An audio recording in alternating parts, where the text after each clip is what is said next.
দক্ষ কর্মী সংকটে মধ্যপ্রাচ্যের দেশ ওমান। কর্মক্ষম লোকবলের অভাবে দেশটির বিভিন্ন খাতে কমছে উৎপাদন, ব্যাহত হচ্ছে প্রতিদিনকার সেবা কার্যক্রম। প্রবাসী বাংলাদেশিরা বলছেন, সংকটকে কাজে লাগিয়ে শ্রমবাজারে দাপট রাখতে পারে বাংলাদেশও। ওমান থেকে পলাশ শীলের তথ্য ছবিতে ডেস্ক রিপোর্ট। ওমানে সাম্প্রতিক সময়ে দেখা দিয়েছে শ্রমিক সংকট, যার প্রভাব পড়ছে ব্যবসা বাণিজ্যে। সংকটের কারণে উৎপাদনশীল খাত থেকে শুরু করে সেবামূলক খাত পর্যন্ত প্রতিদিনই তৈরি হচ্ছে নানা চ্যালেঞ্জ। লোকবল কম থাকায় নতুন প্রকল্প হাতে নিতে এবং কাজ এগিয়ে নিতে বড় বাধার মুখে পড়ছে।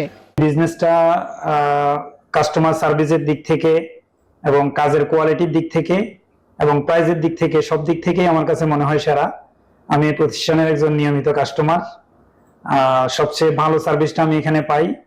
বান্ডেল থাকলে প্রতি সেনমানিতে টাকা বাঁচবে। বিকাশ সেনমানি বান্ডেল কিনে জিতুন প্রতি লেনদেনে। বাংলাদেশ সোশ্যাল ক্লাব ওমানের সদস্য সচিব আশা প্রকাশ করেন, দ্রুত এই সংকট নিরসনে কার্যকর পদক্ষেপ নেওয়া হবে। এখন বর্তমানে আমরা একটা সমস্যা ফেস করতেছি ওমানে, সেটা হচ্ছে শ্রমিক নিয়ে খুবই প্রবলেমের মধ্যে আছি। কারণ বিশেষ অন্তত 2 বছর হয়ে যেতে, 1 থেকে 2 বছর আমাদের বাংলাদেশিদের জন্য ভিসা বন্ধ। তো ভিসা বন্ধ হওয়ার কারণে আমরা আমাদের প্রতিষ্ঠানগুলোতে বাংলাদেশিদেরকে নিয়োগ দিতে পারতেছি না। লোকবল সংকট কাটিয়ে উঠতে সরকারের পাশাপাশি প্রতিবেশী বাংলাদেশিদেরও এগিয়ে আসার তাগিদ সংশ্লিষ্টদের। একটা স্টাম্পিং করেন। চন্দ্রানী চন্দ্রা, নিউজ 24।